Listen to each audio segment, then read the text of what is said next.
Hi everyone, my name is Vanessa Valuco, and welcome to Personal Pans, conversations about belief, transformation, and all the weird things we experience. Today's extra long, extra giggly episode is with Katie Webb, who is a Divinatrix extraordinaire. She's developed two Oracle decks. She's a tarot reader. She was also on the web series Haunt Me for several years. She's a horror movie aficionado, and her enthusiasm for horror movies is infectious. She presented for Panparacon talking about horror movies and the paranormal, and it was an incredible talk. We talked a little bit about horror movies. We also talked about tarot. It was an incredible conversation, and she was very open, and we talked about addiction and recovering from abuse and politics, just everything. I was so grateful that she gave me so much of her time and her energy to have this really wonderful conversation. And I hope that you enjoy this conversation as well. So, yeah. Kind of a pro. I'm kind of a pro. I mean, well, you were a speaker at Panparacon, and so you are a professional weirdo. That's right. That's right. That's right. Exactly. I don't know. I was like, I'm winging this with you. It was so good though. I mean, I think it speaks to, it's like, because your interest in horror movies isn't just like, oh, I like movies. It's like, what thematically can I pull together? What is the broader storytelling techniques of horror movies? I think because you just have that depth of interest, like everybody was like, this is amazing. Yes. That's great. Yeah. Horror movies are the best storytellers. I mean, like, how often is a drama or a comedy just like the classic, like, hero's tale, like, storytelling arc, you know? That's a good point. Like, there's not any kind of archetypal, mythological anything in the majority of kind of garbage movies that get put out there, you know, but like you have journey and sacrifice and loss and all sorts of epic craziness. Like, that's it. Boom. Formulaic. Like, we get the setup, shit's got to go wrong, you got to get worried, and then save the day. That's it. Exactly. Boom, boom, boom. Every time. That's it. Yeah. But not horror movies. Horror movies coming in, twist you all around. I really found a newfound respect for horror movies, because I feel like, because of my panic attacks, my brain is just a horror, so I don't typically watch them. But after your presentation, I was like, oh wait, there's a lot here that I'm missing. So maybe I can, you know, just up my Lexapro and then watch some movies. Just pick and choose. Just be choosy. Yes. I think, like, when I first met my boyfriend, he was very much like, I don't like horror movies. But then he went on to describe how he likes the show Stranger Things. And I was like, well, I hate to break it to you, but that is a horror TV show. Yeah, exactly. But that's just like, I think people get an idea of what horror is. Like, his first experience was Amityville, traumatized him, and then didn't, in his brain, he doesn't like horror movies.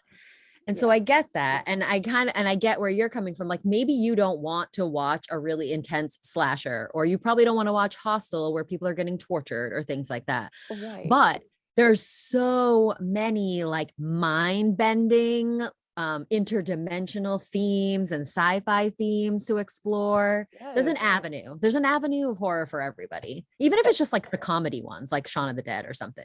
Right, which I love, which is one of my favorite movies, right? Exactly. So like, I can't be like, oh, I don't watch horror movies. It's like, oh no, it's like anything. Find the good ones, or find the ones that hit your sensibility, and then you can't get enough of them. Like, what is it? Black Roses? I think I just saw that recently. So good. I love it so much. So much.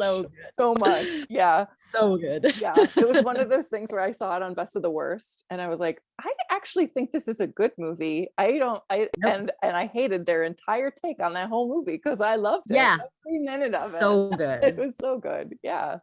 I feel like I've found some of really some like gems that sit in my soul from Mystery Science Theater.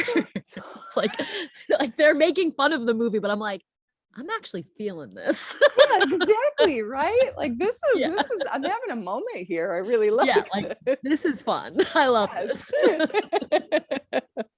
I know. And you can find like that beauty and joy even in something that isn't like high art, right? It's just like, oh, this is a cool thing. And I like what they're putting together here. And at least the people who are working on it seem like they're having fun. Because that I think always comes through too. And it's just like, how can you not get engaged when you know, like, oh, you like what you're doing, so I care what you're doing. Yes. Yes. Mm-hmm. I feel like I can find something I like in every horror movie, even the ones that I find tough to watch. I find the torture-y ones tough to watch too. Sure. A lot of trauma in the past. Don't particularly love those movies. Like Hostel. Saw the first one. I'll never like watch the sequels. It's just like not my bag. Right. Yeah. But if I was forced to, and if I was forced to write a critique about it, I could certainly find some redeeming quality. Like I'm sure there's some beautiful cinematic moments. There might be some cool moments that they use the soundtrack really appropriately. So I get so deep into horror that I will find something I like about literally every single horror movie I watch. I mean, like everyone is talking about the new Texas Chainsaw Massacre. Yes. Is it on your timeline too? Because it's just like my whole everywhere. Like, the entire Twitter feed. Yes, exactly. Yes. And everyone has very strong opinions about this movie. Like, very, which is crazy because there's been a million Texas Chainsaw like remakes and sequels and prequels, and nobody's had strong opinions until now. Exactly. I know. I feel like so many of those other ones. Halloween and Scream set us up to be here. Oh, that good hype. Point. Yes. I think the legacy films and using the legacy actors and like there's been this hype, and so Texas Chainsaw fell into the hype. So everybody has a really like serious. People have really serious. I know.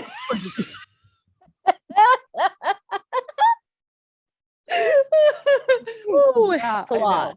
It is a lot. It's a lot. I know people are having a lot of feelings over a horror movie. A lot. I worry about their joy levels. Like I worry about how they find fun in their lives. Like totally. The movie wasn't good. Like if you were going to genuinely critique the movie, the story is a mess. Like an absolute mess. Yes.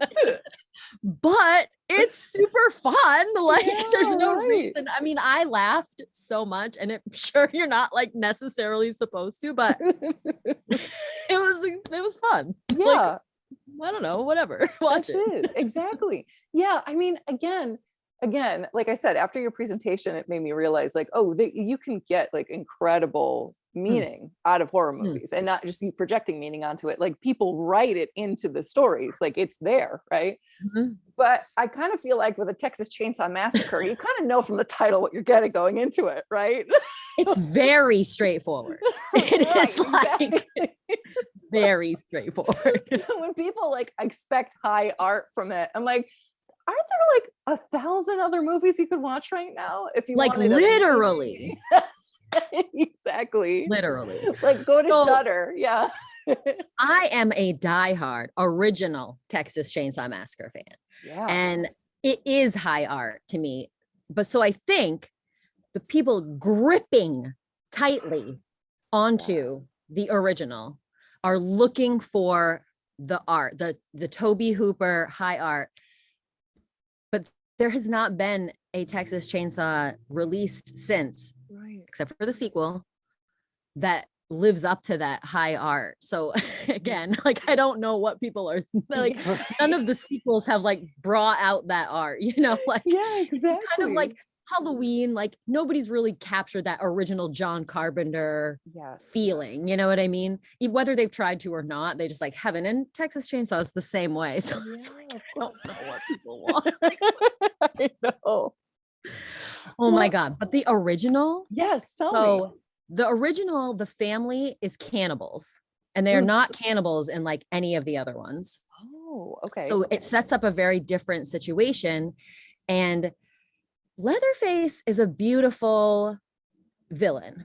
Yeah. He is, I think he's presented as some sort of like mentally handicapped. He's nonverbal. He kind of like just laughs and he kind of like makes pig sounds and he's kind of, I don't know, primal sounding sometimes, especially when he's like poking at his people. He's but he's also like, they always call him this like, they give him this like sweet boy. He was like this giant man, you know, and so there's something really like childlike about him in the way that he like goes after his like people, and he's also a butcher, so there's like the butcher aspect, but there's this like childness about him in the first one that I love so much that they very rarely capture in the other ones because they want to make him really scary.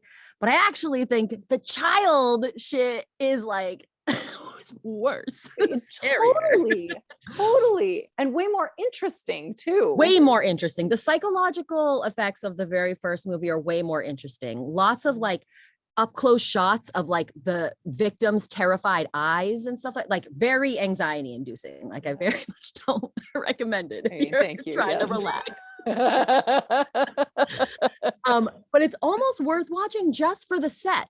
So the family is cannibals and they kill all these people all the time, and all of their home furniture is made out of human bones. Oh my God. All of it. Like, and this epic couch with like a skull in the center and all these like curved bones going around it. They have mobiles of like spines all over, like twisting around lights. Oh, it is God. Unreal. Of like, course. Yes. Beautiful. Like a beautiful set. Yes. At one point, the final girl, Sally, she's like tied up at the dinner table and they tie her up to this chair and they tie her arm on other arms because the arms of the chair are human arms. Oh my God. Oh my God. Not bones, like flesh arms.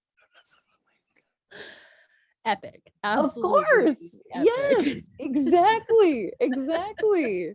I mean, that's the thing too. It's like the cinematics of it, right? Like telling a story, visually telling a story aside from just the story, right? And that adds to like that sense of like, oh, this is super fucked up. This is absolutely really yeah. And masterful. Right.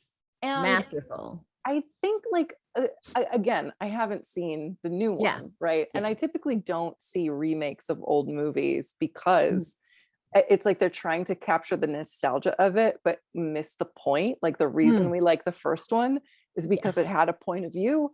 It was saying something. It was visually telling a story. And then it's like, oh wait, okay, Leatherface. Oh, what's this other? You know, it's just like nostalgia. Remember this? It's like, well, maybe just tell a cool story or re-envision this. Have a point of view rather than I'm clearly preaching to the choir here. Yes. They definitely always, there's so many horror directors and fans that want to up the ante, up the brutal, up the brutality, up the blood, up the violence. And truthfully, that's not what makes the movie scary. Yes, right. It's not scary to watch someone be tortured. It's just kind of like, ooh, yes, it's scary. Right. And not that horror is synonymous with scary, but typically when you're trying to up the ante, that's the goal, is to make it more scary. Exactly. Yes. Right. It's that psychological shit. The psychological stuff. Right. Exactly. You gotta leave it. You gotta let people fill in the blanks, because people will fill in the blanks with what is scary to them. Yes. And then it will be scary to everybody. Exactly. I mean, that's why I like love in general, like black and white movies, because they had so many censors that they had to work around, and like stuff happening off camera is so compelling because again, your brain is trying to figure out what happened, and you're coming up with even worse scenarios because as you mentioned, you're coming up with the things that are most terrifying to you. And like you see a thing and you're like, all right, well, I guess I see this thing, it's not necessarily so bad, you know, like, all right, well, yeah.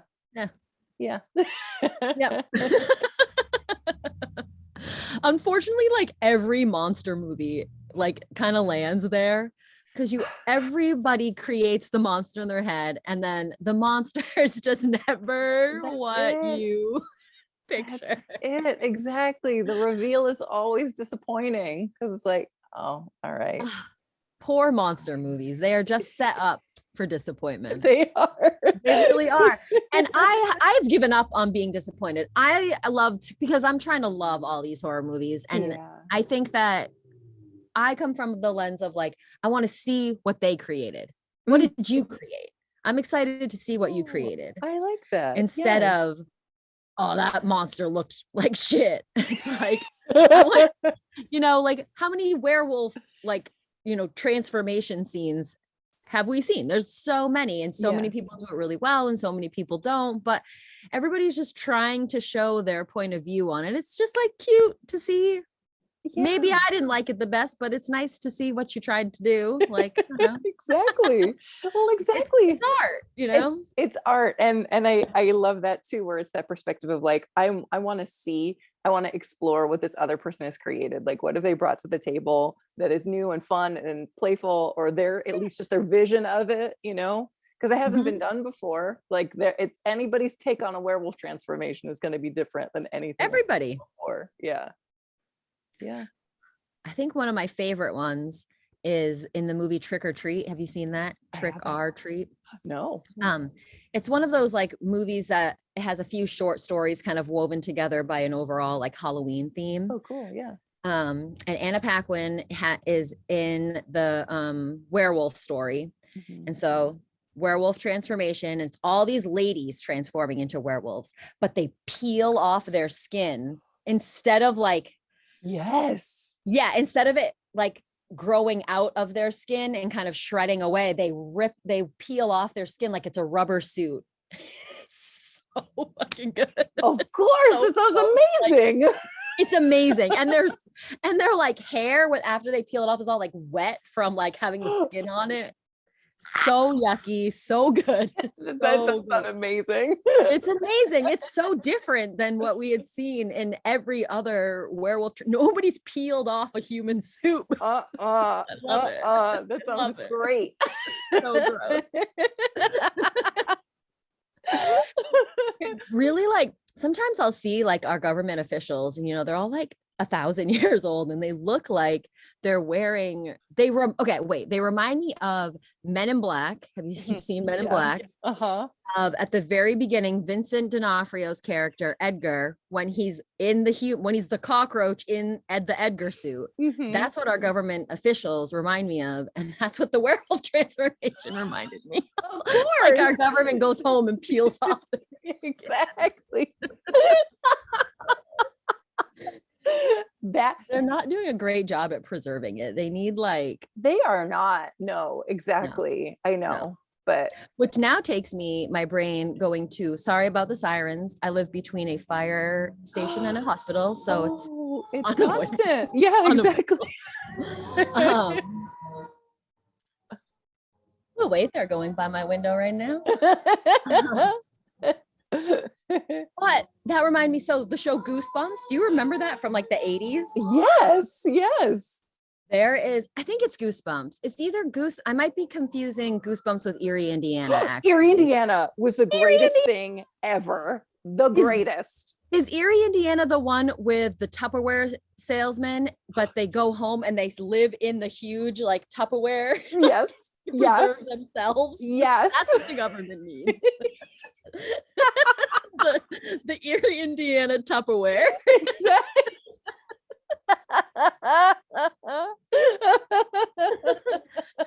Exactly. Like that's what government research should be going to right now. Like you're giving all your money to the army.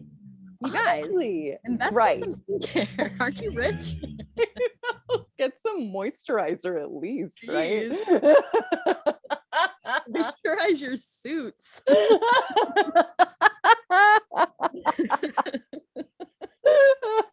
Oh my God. Do you believe in any other government conspiracies? I feel pretty certain that a lot of the government conspiracies I believed in the early 2000s and the 90s are just blatantly in our face right now. Like they're not even conspiracies anymore, just being proven true. Everything. Every day. Exactly. It's like you read the news, it's like, wow, all right. That's what I thought. Okay. I know. That's what I've been thinking this whole time.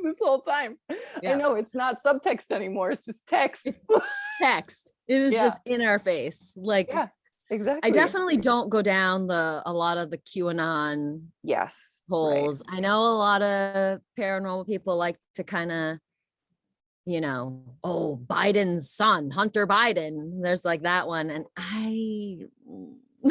he's an addict. Like he's gonna be weird. He's an addict. Oh my God. Fellow addict. You right. Thank you. The addict in me sees the addict in him and he's fine.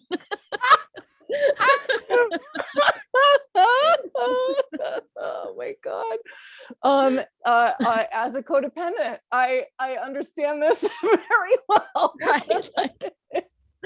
Like guys.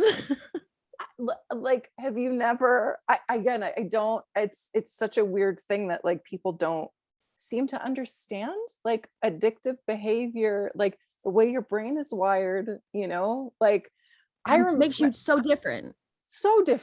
And and also like the research I've been doing, because again, so many of my friends have gotten diagnosed with ADHD in the past year and a half.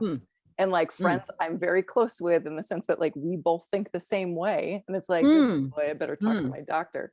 But like I've been reading a ton about ADHD. And like if you have ADHD, you are 5 to 10 times more likely to develop any kind of addiction, period. Oh, I was diagnosed with ADHD at age 23. Oh, there you go. And I got addicted to the Adderall they gave me. So how about that? Oh no. I mean, to be fair, Adderall is fucking awesome. So pretty easy one. Well, especially when you have ADHD, and so you're wired for stimulants, right? And it's just like, this is great. It does help for sure. Yeah, of course. Like, does it make me hella focused and I can basically live a functioning life? Sure. Yeah. But do I end up taking like triple what I'm supposed to take because I feel so good? Of course. It feels amazing. Exactly. Shit. I know. Well, and that's it too, because I remember hearing like when I was a teenager, this again, it was like on Loveline and citation needed because Dr. Drew has turned into like the word, like, man, top 10 anime betrayals. Like rough. That dude is rough. But this idea that like obsessive compulsive disorder and addiction is on the same gene, it just gets expressed differently. Interesting. So if you have the gene, it's going to come out as one of those. If it gets activated, it comes out as one of those ways. My grandma has OCD. Again, I'm a more. Are we diagnosing me? I mean, we already know I'm an addict, but now it's like, oh, right. Well, and it all lines up. I've got the ADHD, the OCD, and the gene. That's it. Exactly. Right. It's all there, Yep. But just this idea that like, again, people are wired a certain way, and that wire, again, you're predisposed to certain things. They get activated by your environment, through trauma. Yep. And so, yes, also the Hunter Biden stuff. I'm just like, do you not know any addicts? Are you not related to addicts? Because, oh boy, am I, Like people are, if they've never experienced the actual human being, like with addicts, you see it with transgender people, you see it with different races. If people have never they're so susceptible to the dumbest, like, forms of thought around those people and things. Like, what? It is. Why can't you just take other people's word for it? I don't understand. Oh my God, exactly. I know. I do not understand. I don't understand either. And again, maybe it's because I grew up with addicts and I grew up with a family with untreated mental illness. So whenever someone's like, well, I don't understand this, I'm like, really? Because this makes like, I have a whole chart I can show you about why this makes sense, Yeah. And it's so strange to me too. Again, you know, like I feel like we run in a good circle in terms of like a paranormal community in the occult, but it's True. so wild to me also, like the racism, the anti-trans rhetoric, the homophobia, the fill in the blank, ableism. I mean, you know, Literally, and right? it's like, again, I love the fact that my boss is like a normal, because I will tell her about these things and Yeah. she's just like, are you kidding me? I'm like, no. These people are totally cool with like physical alien craft and Bigfoot, but not with more than 2 genders. It's amazing. Yes. She's like, I'm gonna lift that for a comedy bit. I was like, please don't. What in the world? I know. Seriously, like what in the world? The people what? Right? Exactly. And it's like, okay, are you committed to having an open mind and really exploring? Or are you just looking for a place that's going to support your bigotry that is like a little safer than the normals who might call you out for like kind of being awful? Like, I don't know. I think there are really a lot of, like, again, traumatized people, soft, gentle people in this community. And unfortunately, they're susceptible to predators because like, it's like they can suss out like, oh, you'll take this, you know, because predators know that shit anyway. But then also I think people are afraid, and rightfully so in some instances, to like call people out, because it's just like, well, I don't want to rock the boat. Nobody else is saying anything about this person. It's hard. I mean, it's hard in general to come forward about any kind of abuse. Yeah. Anything out. Yeah. I found like in my community, I've called out a couple of people over sexual assault. Actually, I've only called out one dude specifically over sexual assault. He grabbed my ass while I was DJing. And then later on in the night, I was literally standing there talking to my boyfriend, and he walked by and he kissed me on the face. What? And it was a man I had met that night. He ran the event. I had never met him prior ever. Yes, right. And so God. I know. And the club owner had me talk to him about it, which was like awful, obviously. And he blamed me. He was like, you must have been flirting with me. I was like, I assure you, I was not. Oh my God. Also, flirting does not equal touching. So I don't know. So I ended up like sharing our conversation because it was really gross. And so I just screenshotted it and shared it. And then I had like the horrible experience of him just like finding other like abusers in the community and getting like empowered over it almost. Oh my God. And then I went to a party where him and his friends were there, and they were literally following me around the whole place all night. My friends had to like stand in between us. Oh my God. I mean, it was just, And so I had a pretty terrible spirit. I know that's not everybody's experience. I just personally, and so I can see why people like are scared to make a call out, because you never know how it's going to go. You literally never know how it's going to go. That's it. And it's tough because we try to do it under the guise of protection for the rest of us.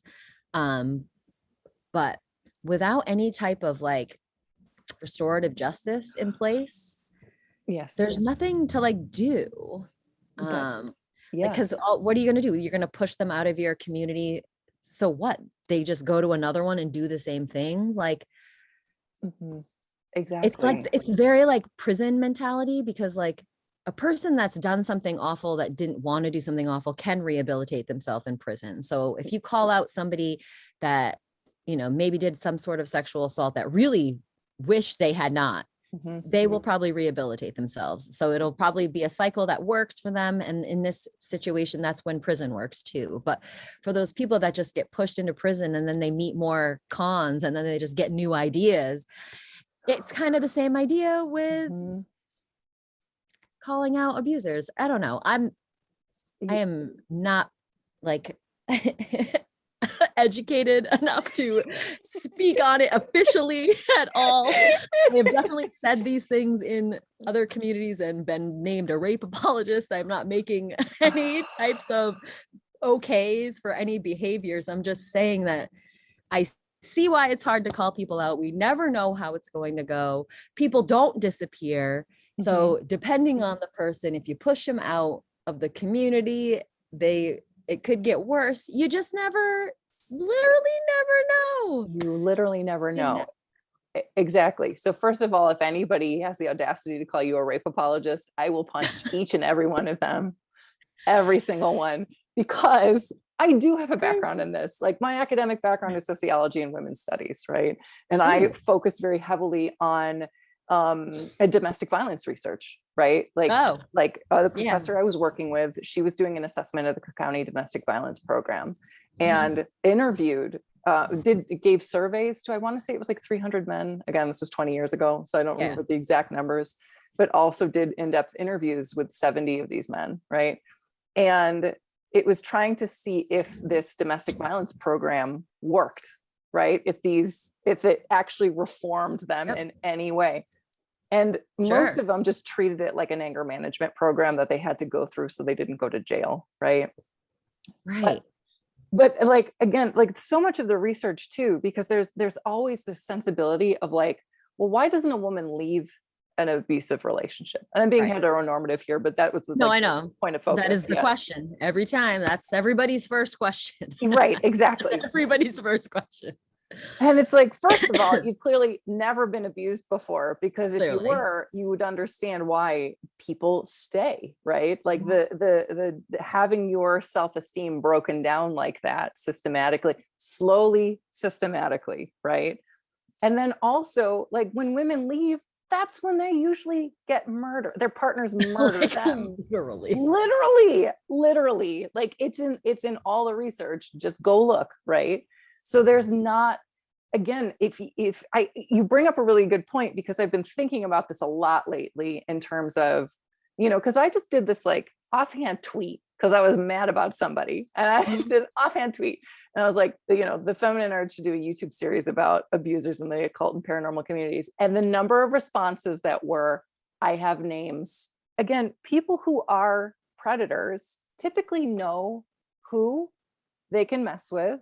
Yep. Who doesn't have the best sense of boundaries, who grew up with abuse, and they know who not to mess with because of status or whatever. And so you can have somebody who has done something terrible, even maybe admitted it, right? I mean, and like, you're like, but I've never seen this from this person, right? And so I understand, like I always support victims, but I understand how like the stress and the struggle there is when someone doesn't know that side of a person and has never seen that side of a person and has only been supported or only been, like on their good side, whatever, like, especially too, if you're dealing with an abuser who's a narcissist, they are incredible, experts at hiding that, right? And masking that. And presenting different faces to different people. Oh yeah. Yeah. Oh yeah. So it's my dad's a narcissist. So my mom's one. Well, I grew up in that. What a mind! Talk about a mind fuck. A psychological horror movie. Oh my God! Exactly. Yes. Woo! My grandmother. It was. I remember the first time my grandmother ever like apologized on the phone to me. She had this moment of awareness. Once. Yeah. And it was so, I couldn't believe it. My grandmother, she was a big complainer, right? I just actually recently read Mouse, and it just reminded me of my grandparents, because they were Christian and Polish Catholics, but they were also enslaved by Nazis, went through that whole thing. And what that does to a person psychologically, and that effect, right? And again, my grandmother had a crappy childhood before that. So the narcissism, of course, right? But I remember once she was complaining, she's like, there's this woman, and I forget who it was, a cousin or something. Every time she calls me, she just complain. And then she had this moment. She's like, oh, honey, I'm doing that to you right now. I'm sorry. And she like got off the phone, and I immediately called my mom and was like, you're never going to believe it. But she apologized for something. Right. A moment of self-awareness. Like in 93 years, I think she had one. Yeah, savor it. Savor it. Exactly. Put that in the memoir,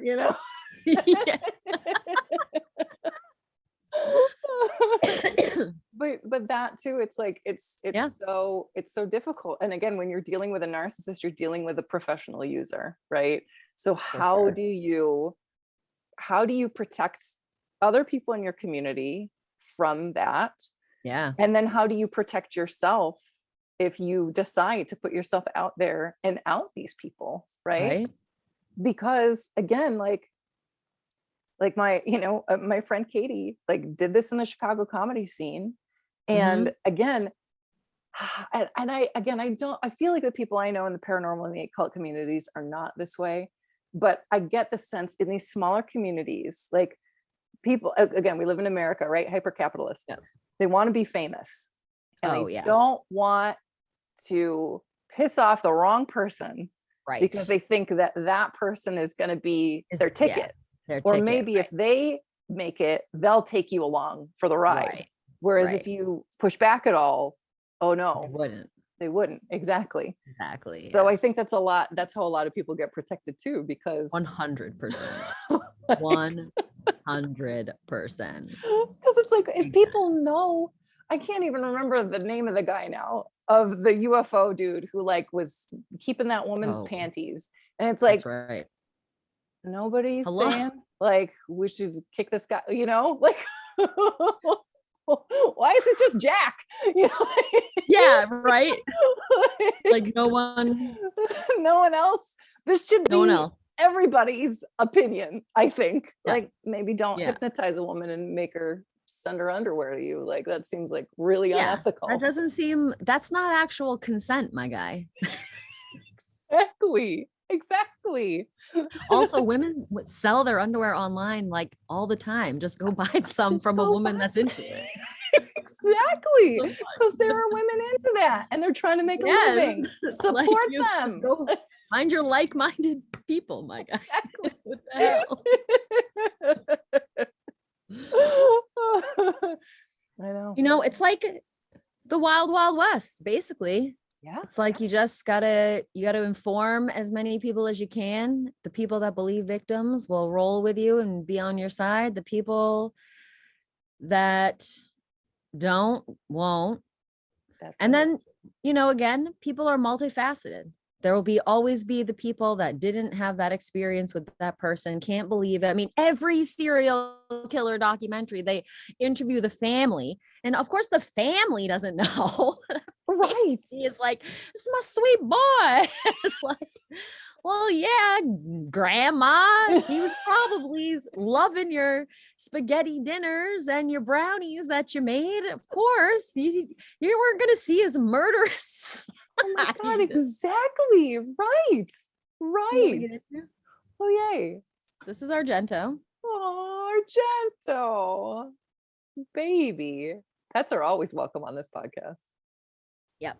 Oh God. He's got something to say, I guess. Apparently, yes. He wants to be involved in this conversation, and that's great. He is named after horror legend Dario Argento. Yes. So he does have a new movie coming out, which really is crazy. It's like the first in like 20 years or something like that. Right. 30 years. That's wild. So he's pretty proud. So he probably wanted to come over here and talk about it. Of course. It's important to talk about horror movies, as we've established. Old, but I completed another movie. Exactly. I know. I thought he was just done. Like, literally can't believe it. I know. Not the claws though, buddy. It's so hard. The cats just want to be involved and they don't realize like they have murder claws in their paws. Murder claws. Yes. I'm wearing the thinnest pants of all time too. Usually I have more of a sweat pant situation going on, a little more room for the claw. Yes. He's no protection. No protection. And clawed to death over here. Oh no. It's okay. He's worth it. Yeah. Scratch or two. He seems like a sweet baby. Yeah. He's a sweet baby. Aw. So you have an oracle deck. I do. Which is awesome. Are you working on any other new like divination tools right now? I have another deck. So I'm like real big on the cards. Yeah. Cards fit with me. They feel really right. So I'm rolling with cards. I subscribe to the school of thought that we know everything. It's all in there. It's all in there. And our memories are the key to divining our futures. Yes. That's the mindset my decks kind of operate on. So that the pictures you see are trying to trigger memories that it's hard to describe, are helping you predict the future. Everybody's got to read time loops before they read my decks. Get on the Dr. Eric Wargo train. Exactly. My personal experience with abduction, astral travel, interdimensional travel, ghost hunting, et cetera, all talking about, we were literally just talking about how people's experience like colors their whole entire thought forms. And this is where I'm at as far as how I feel about divination. I have only read tarot cards since like 2015. I mean, it's really hasn't even been that long. It really hasn't been that long.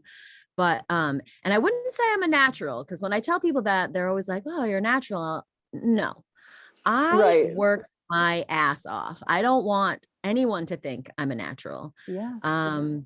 I quickly lost my job after I started reading cards. And I was off the book at this point, but by no means did I have the cards memorized. It was a lot of intuitive reading. But I just started reading on the street, reading at farmers markets. And so I was reading for 30 people a day. And then with Haunt Me, I was doing paranormal events, and I was literally reading for 4 hours for 500 people, just one after the other, 10-minute readings. Boom, boom, boom, boom, boom. I have so much practice, and I literally use the cards every day. I pick up a tarot deck every single day, and I have since. So I'm not a natural by any means. It's just the sheer volume with which I have used these cards and have experience with these cards has given me all of the knowledge that I have. I think that's a really good point, because there's so much. I feel like in kind of occult circles, there's people want to claim a lineage, or a generational thing, or any of that. And no, I got Irish Catholics and Polish Catholics far back, ain't no witches as far as I knew, right? I am boring as fuck. My family is English. Period. Exactly, right? So, but it's like anything. Again, one of my favorite cards in the deck is the Magician, right? Because it's work. You're doing work. He's holding a wand, right? You have to do the work and the study in order to be good at something. It's not just, you pick up a deck and you're intuitive. It's like playing the piano. Some people are pitch perfect, but for the most part, you have to learn what those keys do, right? Yes. You have to learn what these cards the pitch do. Perfect, they got to practice their songs. That's it. Exactly. Yes. Before you can play a concerto or whatever. Is that right? Yes. We'll just say it is. Yes. But I love that, because that's how I got started reading too, where it was, I would do it at parties. I would even have the book with me at parties. That's how I started, at parties and at bars, reading for free with the book. Totally. Yes. Yeah. Literally. Yeah. And then people were drawn to that and responded to that. Yeah, they line right up. Exactly. And then I started doing fundraiser events. A friend and I, we had started this little organization doing local, for local charities, fundraisers for them. And I would just have my cards, and again, one after another, and all those tips are going to that organization, So it's cool if I got a book there, although by the end of it, there are no books, because you do hundreds of readings. Those cards. Never stop. Never stop. Exactly. Never stop. They always had to bring me food and water. I never got up from my chair. That's it. It's crazy. Exactly. Yes. And there's a power in that, right? There is a power in study, right? I think that I think people think that like it's almost this like Jedi thing where it's like, oh, but I'm of the lineage. You can only have power if you're of a certain lineage. It's like, no. But if you don't use it, what, like, you may have the lineage, but what, you've read 10 witchcraft books in the past 30 years and you've picked up your tarot cards 6 times in the past 10? Yes, right. I mean, lineage or not, if you don't use it, you lose it. That's it. It's like language. If you don't use it, you lose it. That's it too. Exactly. I know. My grandparents never taught me Polish because they were scared that they would forget English if they only talked to me in Polish when I was growing up, you know, like, so it's that, like, they knew, like, we have to keep up this practice. Yeah. And again, there's no shame in practicing. I think that it's powerful. Oh, no. Like, I always have had this sense of like apprenticeship, right? Like, I need to test myself, like to prove myself, to put in the work, to get educated before I'm going to accept money for something or, you know, pretend to be any kind of professional. Like, you need to get your reps in. Yeah. Yeah, exactly. Yeah. Like, and especially if you're out here giving people advice for money, come on. For real. Jesus Christ. Oh my God, exactly. I know. I find it so weird that, again, I think because the internet has made so much accessible, you know, so much. Yeah. And it's really easy. I always draw parallels to like fan culture, you know, because it's so easy to find things. So people are like, oh, I'm a fan of this. It's like, no, maybe you just read the book, you know, like, are you a Harry Potter fan or did you like read the books? Because it's okay to like something. But it's different than like being obsessed over every single detail and like seeking things out and finding them, you know. Like, again, when I was a teenager, you had to fight to find any kind of anime, right? Like, like any kind of weird stuff you had to fight to find. The Fruits magazine. Heck yeah. That was my shit in high school. Oh yes, exactly. So like, I feel like you had to earn things in a way that you don't have to now. Yeah, that's a good point. It's too easy to binge a series. It's too easy to find all the books. It's too easy. It's, you know, and I'm like interrupting really quick because I feel so bad for people that create TV shows these days. Oh my God. Eat that. You would take a whole year to make it and we eat it in a day. I know. like, can you imagine if that happened to Game of Thrones when it came out? Because God, I know everyone is always like talking about they're looking for the next Game of Thrones. Well, the thing about Game of Thrones is that we all watched that for 10 years.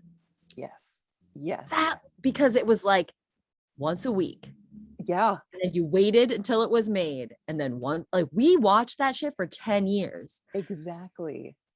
You release something so quick these days, we eat it in a day. It'll never be Game of Thrones. Because we're on to the next thing. That's oh my God, exactly. It's like, even if something is well crafted, it all just becomes fast food because it's just like you inhale it, you binge it, and then it's done, you know? Like, again, literally think of a million shows that are so good that like get like Ozark. Ozark rivals Breaking Bad, but it'll never get that love and fandom Breaking Bad had because we all watched Breaking Bad for almost 10 years, for like what, 6 or 7 years. That's exactly it. Yes. We built, it was like our, you know, we rolled with it for so long. Ozark. It's done. It's gone. Exactly. Exactly. like I never got into Lost, but I had so many friends who were into Lost. Yep. And again, every week they're poring over all these little different things and on different forums and trying to figure out what all this stuff means. Like, there's no room for that now because it's just like, we got to get this content in people's faces or else they're going to unsubscribe from Netflix and we need that money. And it's just like I still remember season finales. You had to wait the whole fucking summer to get a resolution to that story. You woo. And it was such a big deal. Like you'd get together with your friends, like, oh my God, season finale. Nothing's like such a big deal like that anymore. Exactly. I know. Although my mind is chiming in Stranger Things. Mm-hmm. That's actually kind of breaking the rule here. Yes. It's kind of got that huge fanfare, but we do all eat it in a day. In a day, yes. Like literally. Exactly. It's so like, that's actually kind of interesting. Yeah, that's a good point. I think it's interesting. Yeah, it is. And like that one out of everything, like you said, seems to have, which is kind of cool. Yeah. It is cool. I definitely see it is definitely for people our age. I'm also 39. It is definitely for people our age. Hits that nostalgia for us. Yes. They killed it with the way it looks. I mean, it is authentic. Yes, exactly. Yeah. So I think like it has like huge rewatch value. Yes. Which is probably what saves it, I guess. I don't know. I think so. Yeah. Well, and also what I love about it is it, like to bring it back, we were talking earlier about like nostalgia for these old movies, and they're trying to like capture that like zeitgeist, which they can't because it was like of a time and of a vision. Right. And like Stranger Things is its own thing. Like it references nostalgia, but it's all the time. All the time. All the time. Like you're invested in these characters and their journey and that story. Like that first season, holy shit. Like that was so good, Holy shit. Right. And just like invested and excited. And again, if you focus on characters and on mood and on that emotional experience, it's going to have a longer lasting impact than just like reference to an old movie. Here, reference to a movie you loved. Here's another reference. Don't you like that? Like, all right. I mean, sometimes, Yeah, sometimes it's nice. Yeah. When Leatherface picked up his chainsaw for the first time in the new movie, I got goosebumps, even though the movie was corny. Yeah, right. Some of those moments you gotta have. Those are fun. Of course. Like it was really dramatic. Like he picked it up and he put it on the ground at first, and like they had a shot of it just sitting on the ground, like with a light like shining off of it, And they picked it up and it was like, and it was like, because like the way it was set up, he had murdered a few people already, but he didn't have the chainsaw yet. Of course. So then he gets it, and you're just like, here we go. It's on, baby. Yes. That was fun. That was of course. Yeah. Okay, that sounds amazing. Yeah. Those fanfare moments. Yeah, exactly. But again, when it's like a moment as opposed to just banking on that, just like a random reference. That's exactly it. Yes. Yeah. Because then it's like you're saying hi. To me, that's like saying hi to the audience. Like I agree. We know why you're here. Hello. We know why you're here. Y'all ready? Let's go. Exactly. Yeah. Yeah. So that's beautiful. In the movie theater, we all would have been like, exactly that. Yes. Oh man, yes. I love a crowd that's like loud and obnoxious, that gets into I'm the opposite movie watcher. I don't want a quiet theater. I want people like gasping and like really into it and like, oh that's shit, like yelling. That's my favorite movie experience. Well, because then it's a real experience, and you can tell that people are engaged and like into the story and immersed. That's beautiful to watch. A whole room full of people are just like very rare. Yes, exactly. Rare. Yeah. I think my last one was Quentin Tarantino's Death Proof. Oh, it was a double feature with Robert Rodriguez, Planet Terror, and there was a lot of hooting and hollering in that one. That sounds like a lot of fun. Yes. Every single seat was full. My friend and I got there late because we were buying 40s. And so I end up having to sit in like the third row in between strangers, like in the middle, and I have a 40.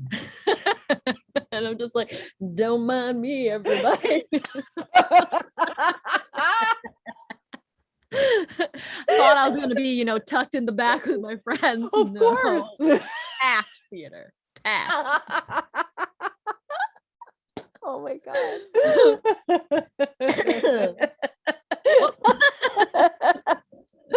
I love that though. You got to have fun in the midst of The crowd was rowdy, so it was perfect. That's great. Exactly. Yes. Yeah. You just got to have a moment with them. That's good. Like, you nod like, yep. Yeah, exactly. Yep. Here I am. Yeah, exactly. Smuggled a whole 40 in here. I mean, that is impressive also, just on its own. I think incredible. Yes. Yep. Yeah. What's the wildest thing you've smuggled into the movies? I had nothing too wild. I think I did sneak in a cider once. I'm a cider drinker, so like that. Yep. And in Illinois, nice. It's dark enough and cold enough of the year. It's just like you hide it in a sleeve, you can bring it in easy. You can bring it in. Yeah, right. No spaghetti or Chinese food or anything. No. That would be great though. That's whole meal. Yeah, right. Oh my God. Just again, like Tupperware, right? Just like take out a whole bunch of things, have a little platter in front of you. Yeah. My friends and I had a very epic summer. Are you ready? This is an epic story. All right. So It was the summer Magic Mike XXL came out. Oh my God. I'm already very interested. Yes. My friend Tasha and a couple of her friends had seen the original in theaters and thought it was such a great experience because all the ladies around them were like, whoa, and like gasping. And they were just like, it's so great. We all have to go together. It's so fun. Mm-hmm. And I made the joke of like, am I bringing Twizzlers so we can whip it all around above our heads like a helicopter? And of course they were like, yes, definitely. So I get my friend and I get like the biggest thing of Twizzlers we can get at Rite Aid, and about 10 women show up at Magic Mike XXL to watch it together. We're in there and there's like an older couple behind us, and then there's maybe like one or two other people behind us, but that was pretty much it. It was just us. Yeah. So we were rowdy. We were whipping Twizzlers around. We were hooting and hollering. We were standing up in our seats. We were like rowdy, having a blast. Yes. The movie is really fun. Yes. Have you seen it? I have not. No, I need to. It's really not what people expect it to be. Yeah. It's like, it's very much, I'm sorry, the internet just cut out. I don't know if I was like talking over you maybe. No, it worked out. It's just like a tale of brotherly love. They all like get back together for one last stripper hurrah, and it's like super cute.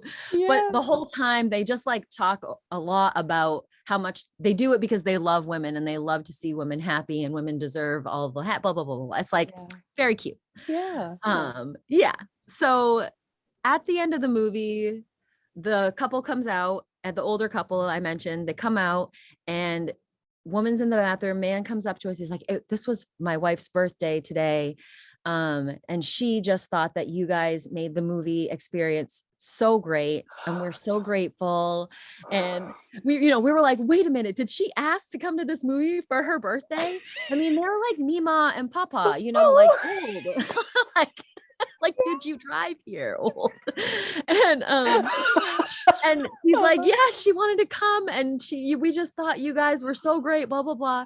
So that like lit us all up. We took pictures with them. We had like the best night. We all went dancing after. We, stories abound. So then next week we do it again, except now we have seen the movie, and so now we bring snacks that are related to the movie. So there's a moment where the character Big Dick Richie busts open a bag of Cheetos shirtless. Bam! And so we all brought Cheetos and we bust them open at the same time.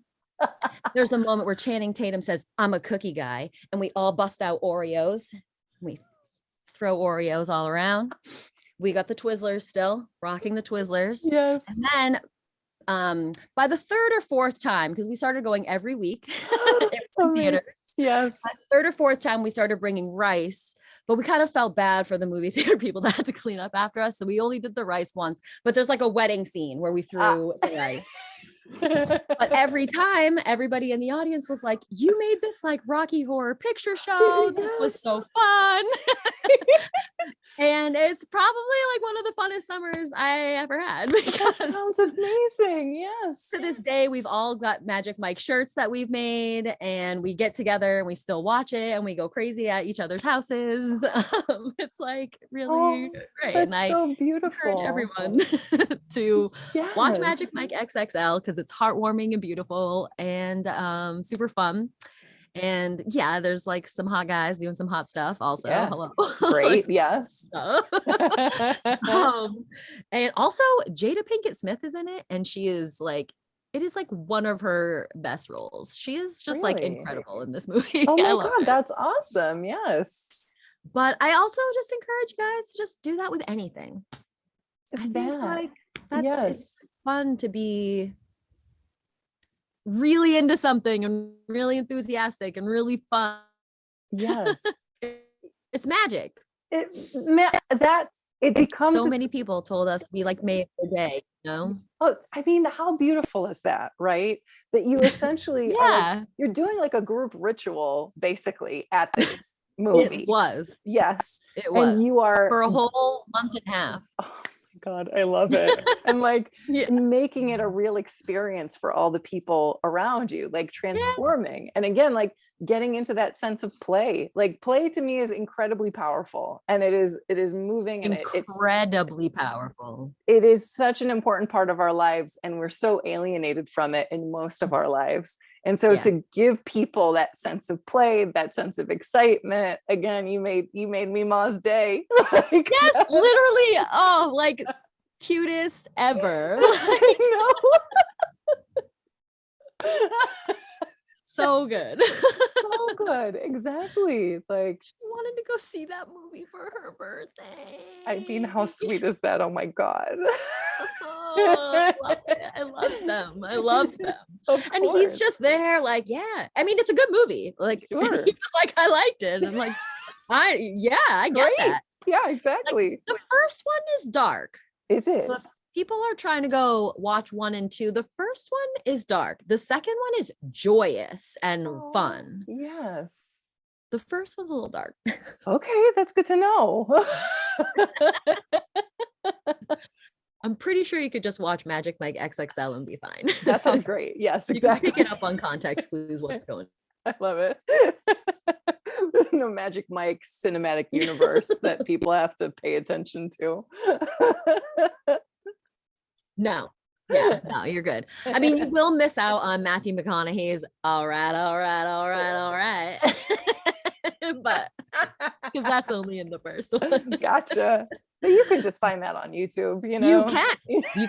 You can find the scene where he's in his little chaps. Oh, very nice. All right. Yeah, little chaps. I know what I'm going to be looking up when we're done. Dang. Nice. That's good. Play is important. Play changes people's lives. Play makes people's lives feel good, right? Like truly. And anything that I think that alienates people from play is evil, right? And I'm not one to typically throw around that word, but like that's evil, right? You're turning people against themselves. You're turning people against what I think is the fundamental condition for life. Like that's criminal. That's evil. Like that. Yeah. Yucking someone's yum. It's the worst. It's the worst. Yeah. Let people like things. Yes, exactly. Yes. Does it hurt? What they like isn't hurting anybody. Obviously. I was just about to say that. Exactly. Yes. Right. Obviously. There's always some contrarian that's going to come in with the, but what about the worst of the worst? Exactly. It's like we have some pretty simple boundaries for this. Yes, exactly. Yeah. Obviously, we don't mean that. I know. Exactly. I remember in college it was like, oh God, the author of the book War is a Force That Gives Us Meaning, right? And it was just kind of talking about war and how the devastating aspects of it and how we should do whatever we can to prevent it from happening. And of course, some young Republican was there in a suit, and he was like, well, what is it ever? But what sometimes war is justified, and you're saying it's not. And what do we? And he's like, genocide. Genocide is always a justification for war, always, because it is like, if people are being massacred, that's when you step in and you intervene. Everything else, really? Is that what we have to do? Yeah. So I loved how you just got like taken down immediately. Like, no. Yeah, like, no. Right, exactly. War? Are you like, no. You don't have an understanding of what war is if you are like feeling that way. That's exactly like you have some fake idea. That's exactly it. Yes. Because I definitely do think that when people are like connected again to play and to joy and to all of those things, they only want good and joyful things for other people. Because why would you want to lay destruction at somebody's feet if you are joyful, if you are playful, if you are engaged in the things that matter to you, if you have a community of people that are good for you? Like, yeah. Just want to control, just want to. Yeah. Just again, I'm always a big proponent of like, go to therapy, right? Because chances are you were traumatized and you don't even know it. Go see a therapist. They'll help you figure out how, why, and how to not do that to other people. There's legit therapists on TikTok out there right now giving really great advice if you cannot afford therapy, literally. Yes. Oh, totally. And a lot of states have like a therapy phone call you can make. A lot of like health insurance will let you do it for a really low cost. Yes. So for people that think that therapy is out of reach because of money, there are actual ways to like, you can just like the people that are the therapists on TikTok, you can just Google them and you can find out if they're really a therapist, if you're wondering. Yeah, exactly. And there's so many of them that if somebody says something that you're like, that was weird, you don't have to listen to that one. Go to the different one. Not ever again. You can block that user. You never have to see anything by them again. It's pretty great. Yeah, exactly. It's helpful for sure. It's helpful. Yes. TikTok therapy has helped me a couple of times. Like just in talking about ways to deal with anxiety and stuff, it's nice just to hear ideas. Exactly. New ideas. Try something new out. Try something new. Exactly. There's a therapist I follow on Instagram. I want to say it's Jordan. Ooh. Her last name starts in like with a corner. I think. Yes. Goatee? No. It's a woman. Jordan Pickering Counseling, I think is her name. Anyway, she posts these things periodically that just like, again, it's like talking to my therapist, like resonates with me, because she talks a lot about trauma and a lot about, dealing with like narcissistic parents or emotionally abusive parents. And it's, again, there are resources out there, and like, talking about low cost options, there's a place in Evanston, and like it's called Women Care, and they do sliding scale.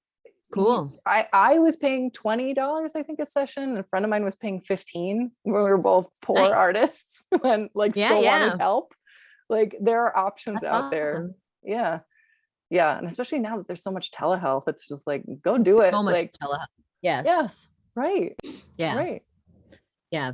People should really look into it. It's like, no matter who you are, we are living in trauma right now. We are currently being traumatized. And living in a traumatic situation every single day. Every day. We all need to talk to somebody right now. Yes, exactly. And someone who's going to be affirming of that, rather than, because there are so many people out there who just want to act like nothing is going on and or are actively gaslighting people. You don't need that. You need somebody who's going to be affirming and supportive and tell you that your feelings are valid, because you bring up such a good point. Every day is a trauma. Like this pandemic is even if you have not gotten sick, and most of the people I know have, if you haven't lost someone from COVID, and I know people who have, like, it doesn't matter. Your life has changed, and dealing with 2 years of your life and what you knew getting taken away from you, that's a trauma. Like that's grief. Yeah. And there's no shame in needing help for it, because we're absolutely, we all need help for it right now. yeah, exactly. We were all left with a global pandemic on our shoulders. Yes, right. We're unqualified to deal with that. Right. And even if we were qualified, we don't have the resources. We don't have the resources. We don't, yeah. we're left on our own. That's it. We were Abandoned. Oh my God. Yes. Yes. And I think like much like kids who feel emotional abandonment or actual abandonment, like that is a trauma and that is a loss and that is a grief. And you have to treat it like that, or else you're going to feel continually adrift, you know, like you can take care of yourself at least during this time. Yes. So, yeah. Have to find some new healthy habits. That's it. Exactly. There's no giving up. Right. We have to outlive Mitch McConnell. That. Yes. Sorry, y'all. We're not giving up. I know. I want out as well. Exactly. I know. Outliving Mitch McConnell around here. Right. And that lizard is gonna big fuck that guy. For real, forever. Yes. Forever. Yes. We are all in it together. Exactly. To outlive.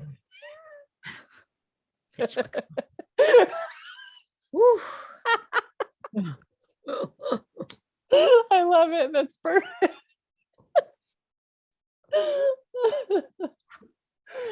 Who knows how long that's gonna be? Honestly, especially because he's one of those lizards in a human suit. So big time. He another 50 years. Big lizard. Yeah, exactly. Holy shit. Have you seen the old Super Mario Brothers with John Leguizamo? Yes. He's King Koopa. Oh my God, you're right.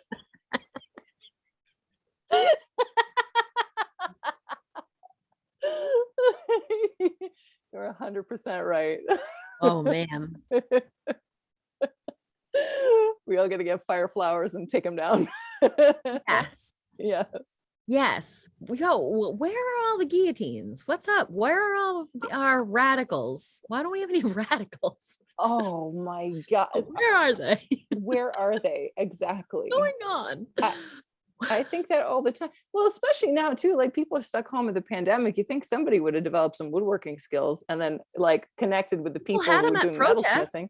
Right. Where'd they go? Yeah, thank you. Exactly. Where'd they go? Yeah, right. Were they just for show? Like, no. What's up with this? Was that an empty threat? What? Why? I know. We are living in like French Revolution times. Totally. Like, yes. We are so, you know what's so funny? There's this, they made a like Dracula miniseries on Netflix a little while ago. Oh, okay. And it starts off like old school, old Dracula. And then he gets like put on a boat and he comes over to America and he like comes out of his coffin like modern day. And he goes into like a single mom's home and she's poor, but she has like, you know, all like stuff that we have, like soaps and dishes and all these things. And he was confused that she was poor. He's like, you don't look poor, because she had things. Because like we live in capitalism where we even as poor, we still buy things. Yes, exactly. Yes. Yeah. Right. And he was so confused by that. But even though those stakes are so different, like we do have things, the bridge in between like the billionaires and us is like just like it was then. Like that's it. Exactly. This is our French Revolution. Like, yes. Let's go, guys. Yeah, thank you. Exactly. It's go time. Let's go. I don't know what we're gonna do, because how many trillions did we just give the military? They're gonna like murder us. For sure. That like we saw what happened when we were peacefully protesting. Right. That was a dry run, you know? That was a dry run and it did not go well. We were getting kidnapped. We were getting exactly. That did not go well. Exactly. Yes. But I do watch the French a lot and they're inspiring. in the form of protest they take. Oh, it's beautiful, right? Like they're just like, we're done. So you want to get to work? Well, nothing's running because we're all just running. We're not going. We're not going. We're not going. Exactly. And I just sort of feel like we're not going. Yes. I feel like people psychologically are there. It just isn't reflected yet in their actions. And we're I don't scared know of losing our homes. There's that. Yes. Right. Yes. Right. That's a good point, that there's enough material condition there where you would feel like you'd lose something. Whereas if you truly have nothing, it's like, we're not whatever, quite I there don't yet. care. Yeah, exactly. Yeah. But man, y'all, I'm on board to get buck wild. Yeah, right. Gotta do this. We gotta do this. Exactly. I'll be in the Molotov cocktail production line. Just have a little Etsy shop, putting those together. Exactly. Come on, we got engineers out there that are fed up. What's up? Thank you. Exactly. Where are you? Exactly. I know. People just have to organize. I think too many people think like it's just this nebulous political situation, as opposed to like, no, I could probably walk. We run everything. That's it. Exactly. We run everything. Exactly. Yes. But we won't run everything, but people don't know, right? They feel so alienated from everything and so disempowered that they don't have a sense of like, oh, my agency will do something. I mean, again, we're both the same age. We both remember like the protests for the second Iraq war, right? Yeah. That global protest. Yeah. But it wasn't sustained at that same level, right? It was just like, oh, we do a protest and that's it. It's like, don't you understand, like protest culture in the 60s and 70s? It was years. You have to be in it for the long haul. Yes. And there are people. Not a sprint.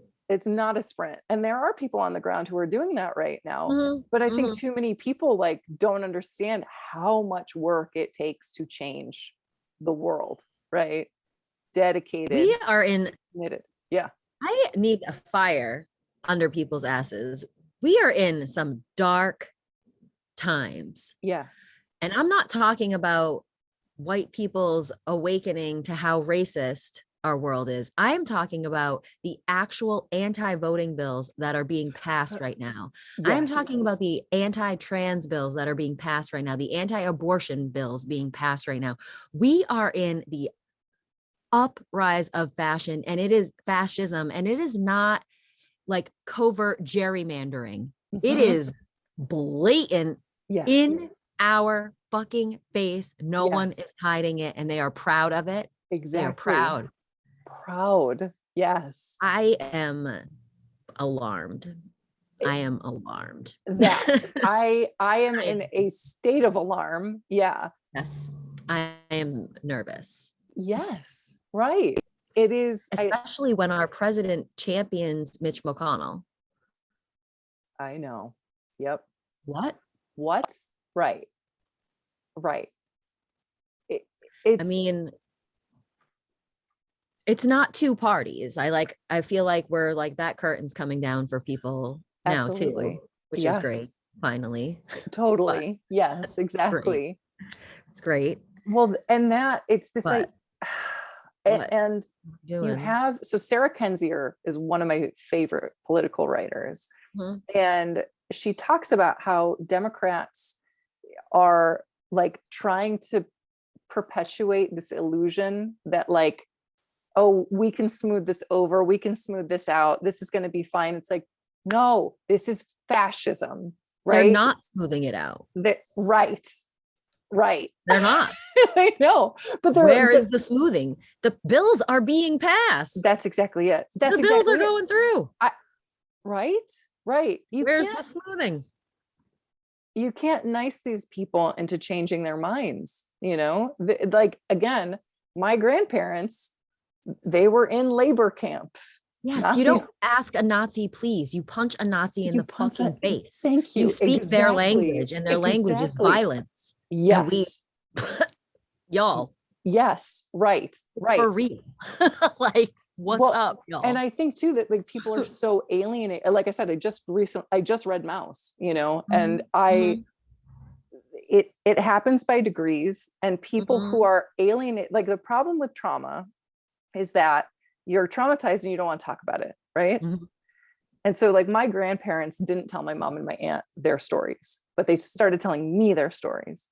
So I have this incredible historical sense of what happens like in a nation to individual people, to a nation, when war breaks out, and the things that happen afterwards, you know, like how the resonant impact of all of these things. But it took them years before they were telling anybody about this stuff. And they told me, you know, and so many people went through things and they just didn't want to talk about it. They didn't want to live it again.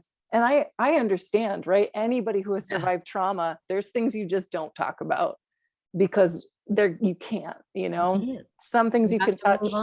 Yeah, that's it. Some things you have to hide away because you're like, if I look at this, that's going to be the end of me, right? Like I can't.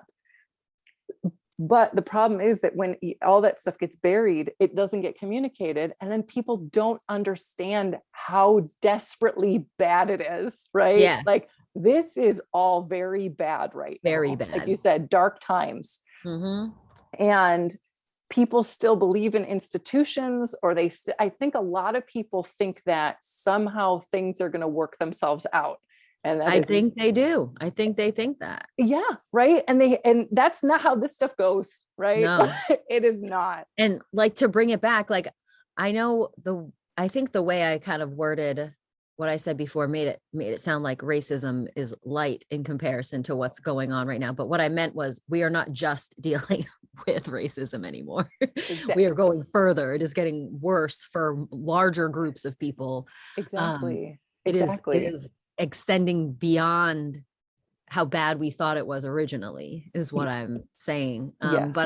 But also I think people forget that the way that it wasn't good for a lot of people. Yes.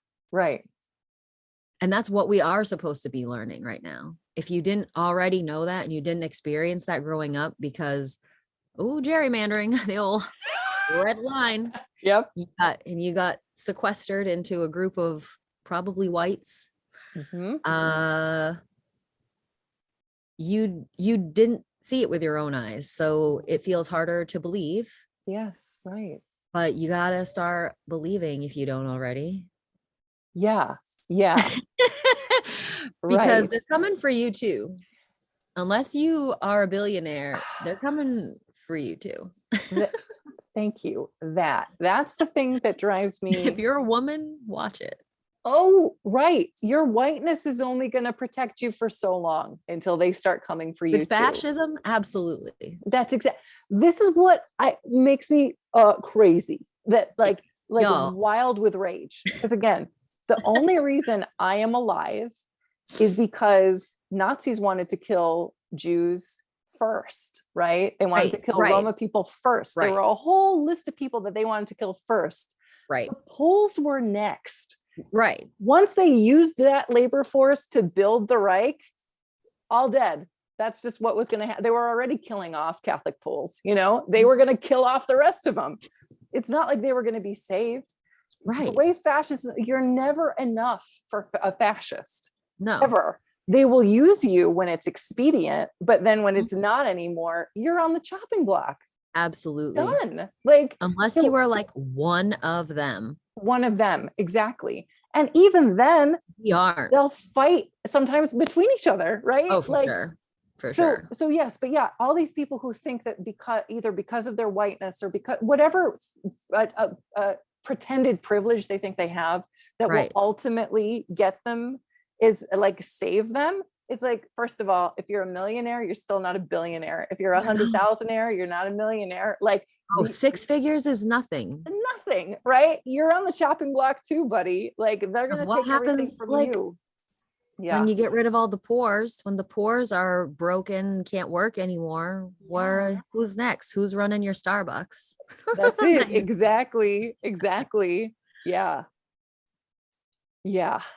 Who's getting laid off from the big corporations when they're not making enough money because people aren't buying their stuff? It's a lot of CEOs getting laid off. Yes, right. It's a lot of six-figured people getting laid off. That's it. Yes. Yeah. You are not protected. You are not protected unless you're in that 0.001%. It was like 400 families. Yep. You're not protected. You are not safe. And if you think that by being like standing Elon Musk on Twitter is gonna protect you, you are kidding yourself. Absolutely. It's ridiculous. He literally is just like proud of being a Nazi. Oh yeah. Yeah. And we're all just like, okay. Okay. What? I know. That's how this festers. We should condemn him. Exactly. Well, that was something that I loved in my women's studies courses. It's like, okay, so say you hate, like, or there's a musician and they have like misogynist lyrics, right? Sure. Anybody's going to write anything. The fact that society isn't saying like, this is a problem, we don't like this, that's the bigger alarm bell, right? For sure. Of like, oh, we just allow all these things. And again, we talked about abusers earlier, right? That it's, my friend Steph uses this metaphor all the time about the raptors in Jurassic Park testing the fence, you know? Like that's how predators are. They're always testing the fence, you know? And it's always like, oh, this, can I try this? Oh, this worked. How about this? And it's always those little escalations, you know? And then you live under fascism. Like it is. Yeah. And here we are. I know. Exactly. And all we had to do was listen to Black and Indigenous people saying what's been happening to them for years. Yes. All we had to do was listen the whole time, and we could have. The whole time. Yeah. But everyone thinks that we're separate. Yes. Like, right. we're not actually separate. That's exactly it. Yes.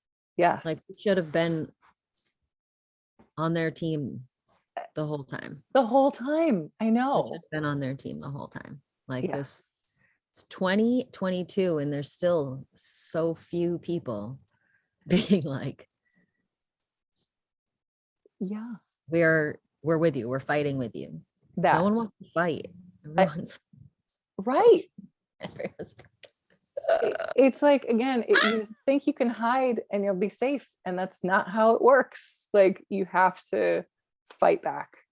You have to fight. You just have to fight, period. You have to fight for what you believe in, and you have to fight against people who are trying to take away what is valuable in the human experience. Yeah. Taking away our humanness. Our humanness, right.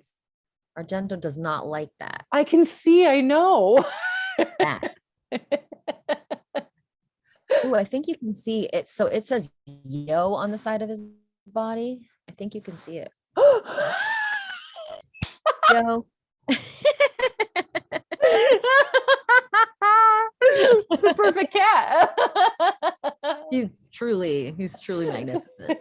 He's truly a creature. Let's see. I am getting ready to drop the gravestone deck.